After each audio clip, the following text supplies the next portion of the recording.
Happy St. Patrick's Day, everybody, or happy random Wednesday in 2019 to the people mindlessly watching in the P-Row lobby.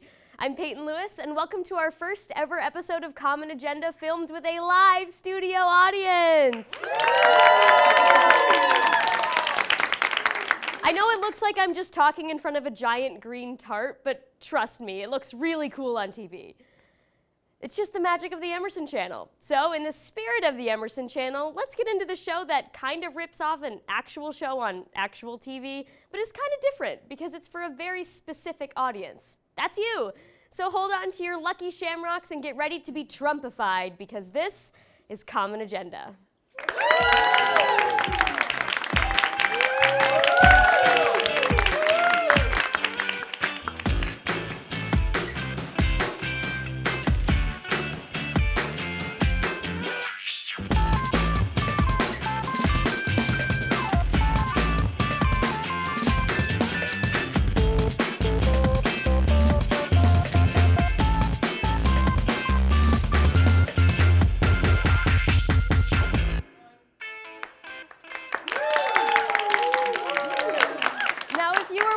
People who was earnestly hoping that you'd be chowing down in what used to be the historic Colonial Theater, then boy, do we have some bad news for you. Lisa's Pelton sent an email declaring that the new dining hall would not be set in probably the most historic theater in the entire theater district. But now it's basically going to be right above Whiskey Saigon, which you probably know as Boston's premier nightclub, or Boston's main source of people drunkenly urinating on the Walker Building sign. For those of you who were concerned, Sodexo will still be the college's food service provider, so you'll still have that post-DH dysentery that really makes it feel like home.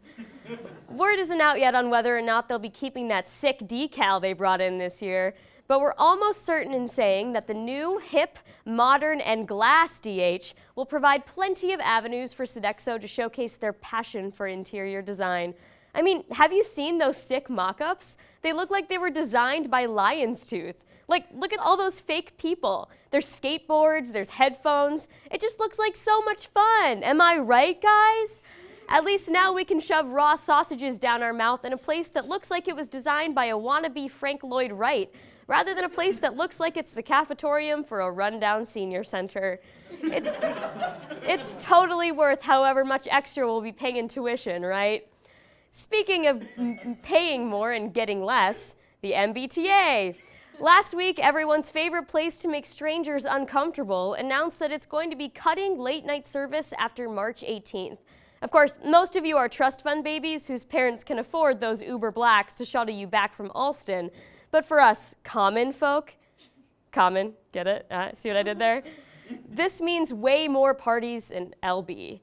The MBTA cutting service is on the grounds that nobody rides the T at 1:30 in the morning, which means apparently that the Department of Transportation doesn't count college students as people. Of course, the MBTA did get a lot of flack for cutting the service, receiving hundreds of angry phone calls and nasty comments, but they don't care. They just want money. I mean, have you seen the new Government Center T-stop? Despite the fact that it took about as much time to make as it did to make Boyhood, it still looks like a rinky-dink subway station.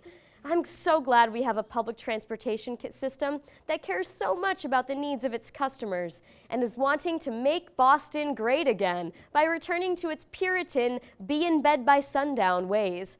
Who knows? Maybe this is the first step to making America great again. Or maybe the first step is making a lit rap song about our future president, Mr. Donald J. Trump. Or as Emerson Scott Isbell probably refers to him, Daddy. Isbell has been straight up climbing the charts with his new single, Trumpified, a paean to the bronze bigot who wants to build a big wall to compensate for his tiny fingers. Now, normally we at Common Agenda don't support bullying, but given that Trump is a bully to almost every single person at Emerson, we're gonna have to tear Trumpified a new one. First of all, worst use of the trap air horn of all time.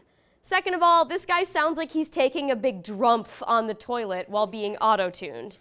And third, why would you write an R&B song supporting Donald Trump at Emerson College? That's like the one thing you don't want to admit at Emerson College. That's like saying you're a goofy goober at the biker bar in the SpongeBob movie. I mean, we get it. People make stupid decisions. Some people rent out their dorm rooms on Airbnb. Some people pull stunts at Ted Cruz rallies. Some people make a garbage wannabe Tarantino film too. But the minute you support someone who encourages violence at their rallies and isn't vocally against white supremacist groups, we get how easy it is to get really invested in a political campaign. I mean, I kiss my cardboard cutout of Bernie Sanders every night before going to sleep. But the minute you endorse a candidate who supports racism, hatred, and bigotry, you don't deserve sympathy. You deserve to be deported. And a big wall needs to be put up to keep you away from everyone else. Hey, I'm sure the Don will be more than willing to pick up the tab. So yeah, even during spring break, Emerson College finds a way to shock and horrify Boston and the world in general. Hashtag so Emerson, am I right, guys? To embarrass our school even further, we sent out our senior Making People Feel Uncomfortable correspondent, Nathaniel Rosenberg, to talk to Bostonians about the MBTA stopping late-night service and to hopefully make some new friends. Unfortunately, well, this happened.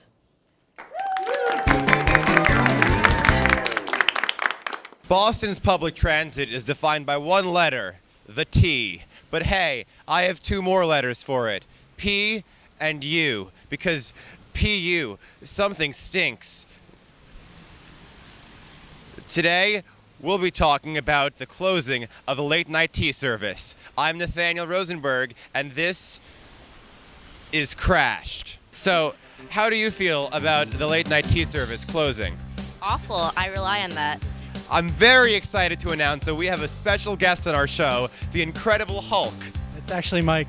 I mean, I think it just sucks really badly. I really feel like the city of Boston just isn't taking into account the people who work really late. Peyton's here to talk about how she was wrong last time and how her monologue isn't her favorite part of the show, but it's actually Crashed, right? Yeah. Hey, is your wife, Miss Piggy, upset about it? I want to say like no, but like, what? What about these people who work in restaurants? It just seems like... Want to be on Common Agenda? Want to be interviewed for Common Agenda? Oh, that's okay. But he would if he weren't busy.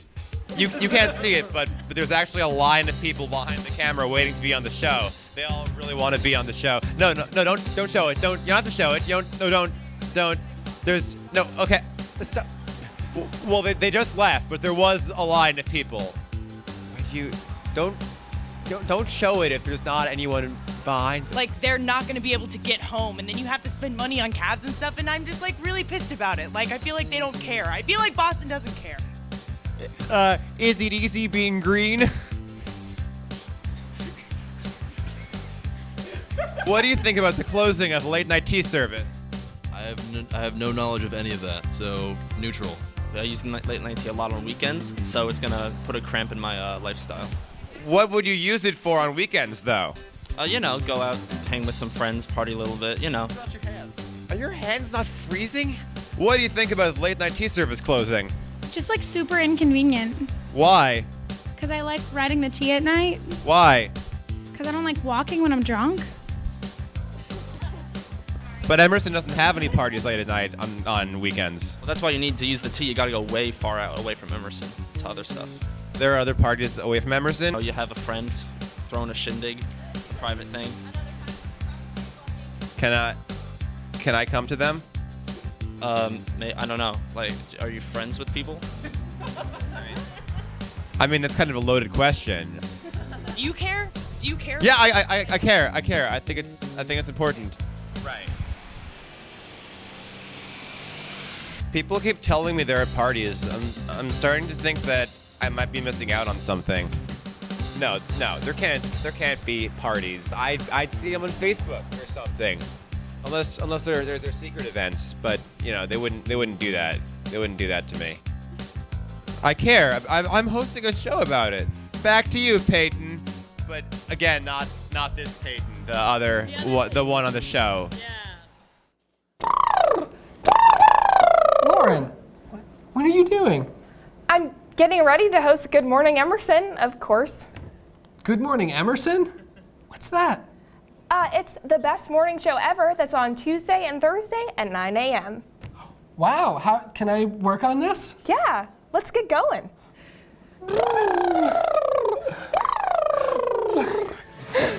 Red leather, yellow leather, red leather.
Welcome back to Common Agenda. Now, as many of you probably know, today is St. Patrick's Day, or as most folks probably know it, that one day where your jerk-faced cousin claims to be like 33% Irish just so he has an excuse to get blackout drunk in Southie.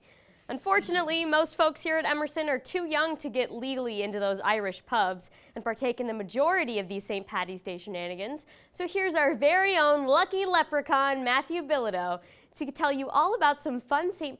Patrick's Day trouble you can get into without ever leaving Boylston Street.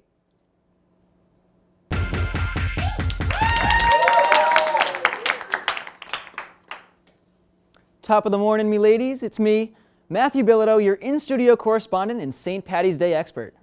Sunday, or whenever it is you're watching this rerun on the Emerson channel, is that one special day when everyone celebrates Irish independence, or whatever you call it, by drinking copious amounts of alcohol and singing Shipping Up to Boston by the Dropkick Murphys.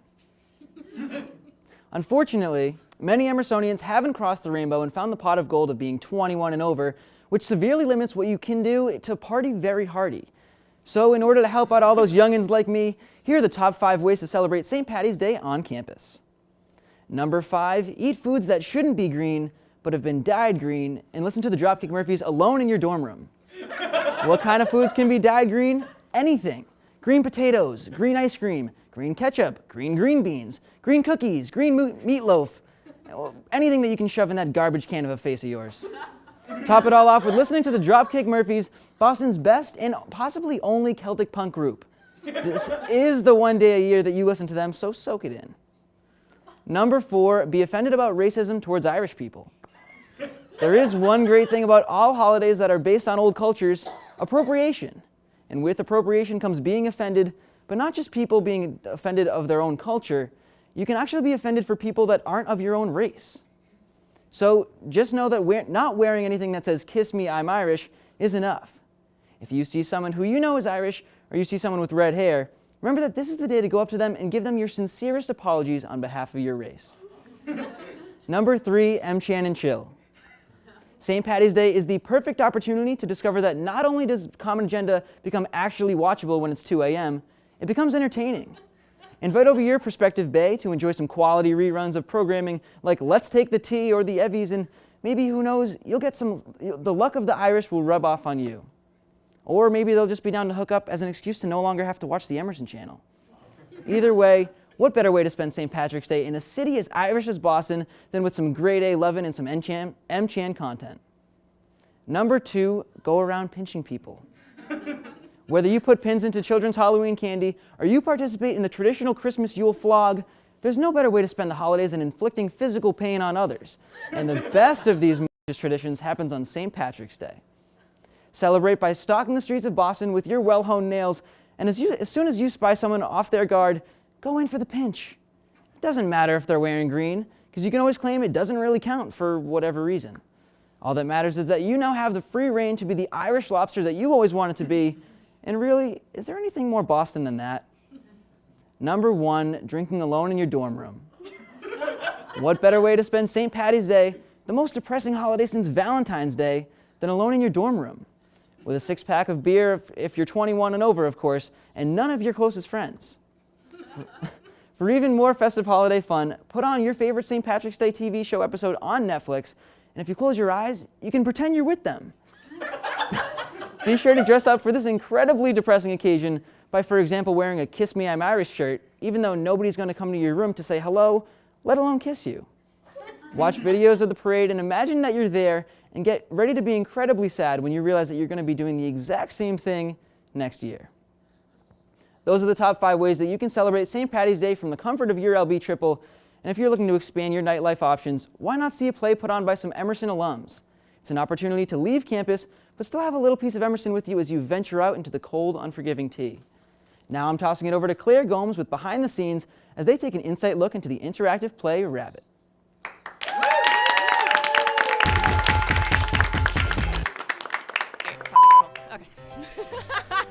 Hi, I'm Claire Gomes, and you're watching Common Agenda's Behind the Scenes. Tonight we're here at East End Grill in Somerville, where we're experiencing Rabbit, an interactive theater experience put on by an Emerson alum. The show stars Emerson alum, the sound designer is an Emerson alum, so it is seriously an Emersonian heavy show. And we're taking you guys behind the scenes. We're talking Emerson because Danny, the director of Rabbit, is an Emerson alum, which is super exciting. So Danny, tell us about Rabbit. Tell us about the show, what the concept is, all that fun stuff. Sure. Well, Rabbit is a play by Nina Raine. It's actually a British play. The play is about growing up and about gender equality and feminism and how our relationship with our parents really affects our sex life, our relationships, our friendships, and how all of that is molded. So it's not like you're blaming your parents necessarily, but you know. Theater and bars are two of Emerson students' favorite things in the world. So combining the two is an amazing idea. If you could put this show on at an Emerson local favorite bar, do you think you would? And if you could, which one? So easy, but impossible. I'm gonna Sweet water. And we're gonna do it, and we're gonna do it in that back area, and then we're gonna go down and include the basement. We're gonna bring everybody with us. Oh, my sweet, My sweet water. So we're here with Virginia, the sound designer for Rabbit. Hi. Hi, how are you? Good. So what have been some of the challenges sound designing a show set in a bar? Some of the challenges have been getting art people to pay attention to what's going on because it is a bar setting and it's really casual. So trying to figure out sound cues that'll force people to recognize that something's not really normal with the music, or just trying to focus in on the play itself. This is a bar, so I am on my third drink of the night. All right. I'm here with Jordan, a cast member in Rabbit. Hi, Jordan. Hi. How are you? I'm doing great. Are you excited for tonight's show? I'm excited to play, yes. And Rabbit is an immersive kind of thing. So how has it been playing around with that? It's a lot of fun. Just as anything else, you have to kind of stay on your toes and be ready for whatever the night brings you. But we've had a lot of fun playing in the space and what that brings about, and we're having a good time. All right, and we're here with Dalton, who is another cast member in Rabbit. What have been some of the challenges with doing theater in a bar? Well, some of the challenges stem from the fact that this bar is continuing to function as a bar. So not everyone who's here is here necessarily just to see us. Lots of people come in, just to get food or a drink or whatever, and there's a play going on. And that creates some volume issues, some space issues. Sometimes you have to navigate around people, but that's kind of the excitement of the piece. I think is seeing what gets thrown at you and what you have to wing and adapt to. When I said this is my third drink, I meant soda because I'm not 21. I tried to order and the bartender said no. So, cheers. While there weren't any real live rabbits in the show Rabbit, it's a great reminder that Emerson alum are out doing awesome things every day. So make sure to check it out when you can and come behind the scenes with us next time.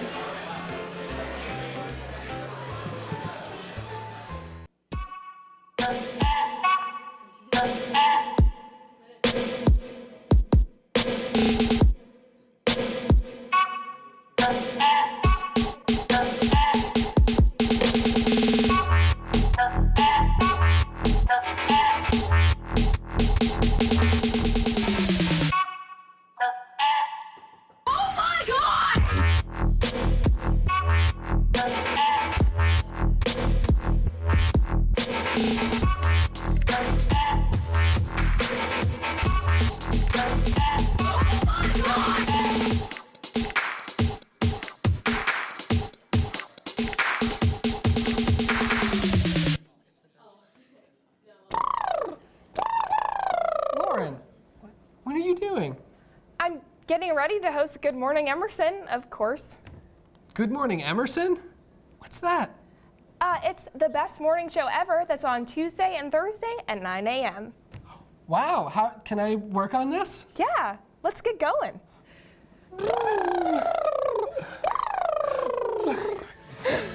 Red leather, yellow leather, red leather.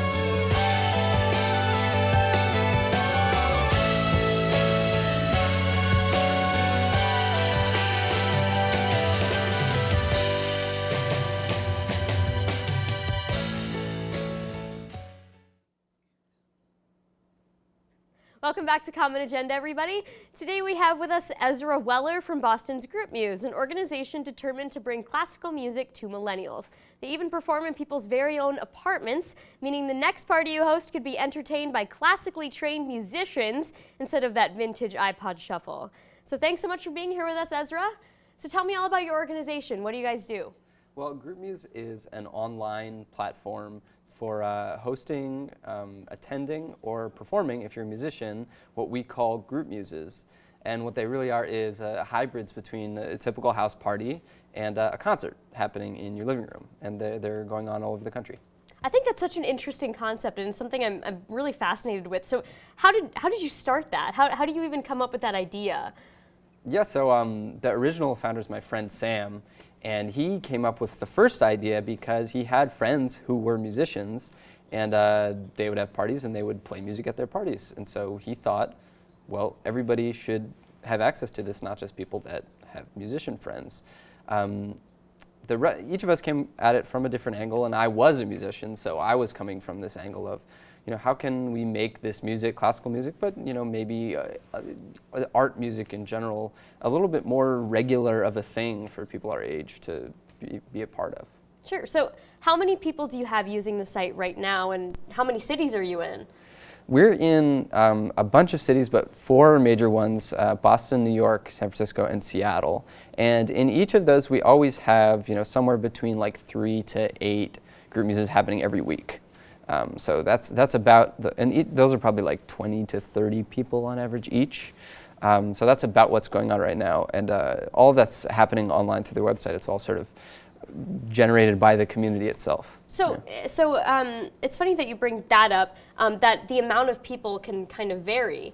If people, is it a ticketed event, or how do people sort of secure their place at a group muse if this is something that Emerson students or anyone watching is interested in? Yeah, so it's not ticketed. It's really just you go to the website and make an account, and then you can find group muses to RSVP to.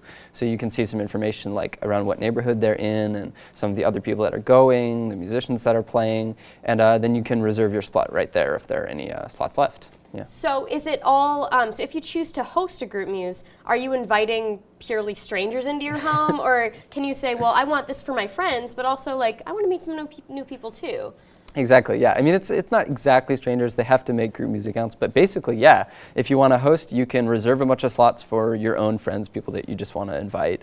But we always ask that people leave some open for the community, basically. So it's definitely about having people you already know and meeting some new faces too. Sure. Yeah. So is there a musician recruitment process, or how do you make sure that the musicians who sign up are, well trained and can do this? There was at the beginning, because it was a new thing, so we were talking to all our friends that we knew, and luckily we knew a lot of people who could do it.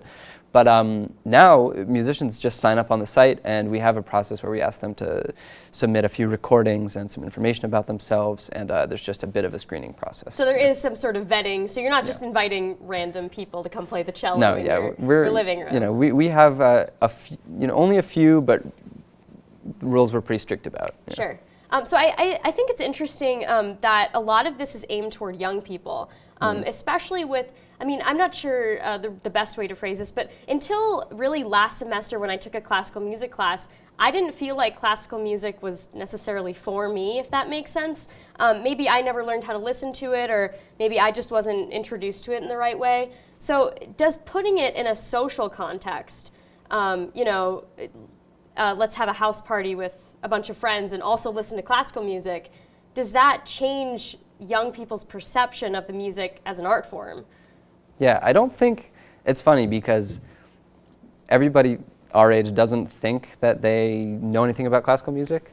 And that's sort of true, but we do hear it all the time on TV and in movies, and it's still everywhere. So it's not that it changes their perspective, but it just gets them in the room. Because everybody goes to parties, it's something that everyone's comfortable with. And going to like a concert hall or the symphony is not something everyone's comfortable with. So you have something that people are already comfortable with, then they go, and there's music there, and they're gonna like the music. I think that everybody likes this music. It's been around for a long time, and it's amazing. It's just that we don't go see it because it feels distant. Right, right. And are the performance spaces, so like living rooms or dining rooms or whatever the space is that conducive to, a good listening environment? We found it to be. I mean, we weren't sure, honestly, but it's just proven to be really great. We usually have people sit on the floor and like gather all up close to the music, and it's just really fun, and yeah, it works really well. I don't know what else to say about it. Thinking back to your first sort of group music experience, was it well received by people at the time, or was it sort of this weird concept that people weren't necessarily, I don't know that I would, I'm not sure how I would react, I think, if I wasn't going into it with a clear head saying I'm gonna have this experience. It definitely could be weird to some people, but it wasn't weird at all to start, because it really started organically. It started with us and our friends, and then people would just bring people they knew, and those people would bring people they knew. And so nobody came into it like totally without knowing a little bit of what to expect at the beginning. And at this point, there's some information out there and people can learn. But no, it basically grew totally by word of mouth, and so everybody kind of got brought by a friend, and so they're already a little bit comfortable with it. That makes sense. Yeah. So with Boston being such a college-centric town kind of thing, are you able to make connections at places like Berkeley or like Boston Conservatory, places that are very musician-heavy, to kind of get that momentum going? Yeah, absolutely. There's students from all of those schools that have played group muses, and also alumni from those schools. Student musicians are really great because they're willing to, and they have the opportunity to try new ideas like what we're doing. And so they're really game to do this thing that seems kind of weird and new. Right. And so it's really awesome that we're in a city that has so many good music schools in it. Yeah. And I understand that you have a massive muse, is what you call it, coming up tomorrow. Can you talk a little bit about that? Yeah, so tomorrow night at the Somerville Armory, we have a massive muse, which is just the word we use for really big group muses. And it's more of a community place. It's not a living room, right? It's the Armory. It's a community arts place. And the group is the Symphony Nova, which is basically a group of young musicians in the Boston area, sort of young professional musicians. But they're awesome. A bunch of them have played group muses individually. So if you're curious, you can go to our website and Excellent. check it out. Yeah, if you'd like more information about the massive muse that's happening tomorrow in Somerville, or any of the other group muse concerts happening in our area, certainly check out Common Agenda social media, because we will have links to the site, and we can take you through how to sign up. But as for right now, that is all for today. Thank you so much to the people at home and online for tuning in, and of course to our very first live studio audience. Have a wonderful St. Patrick's Day, whether you choose to use your fake state ID to try to get into the TAM, or listen to the Dropkick Murphys alone in your dorm room. Come back next week for more updates on all Emersonian happenings. Be safe, everyone.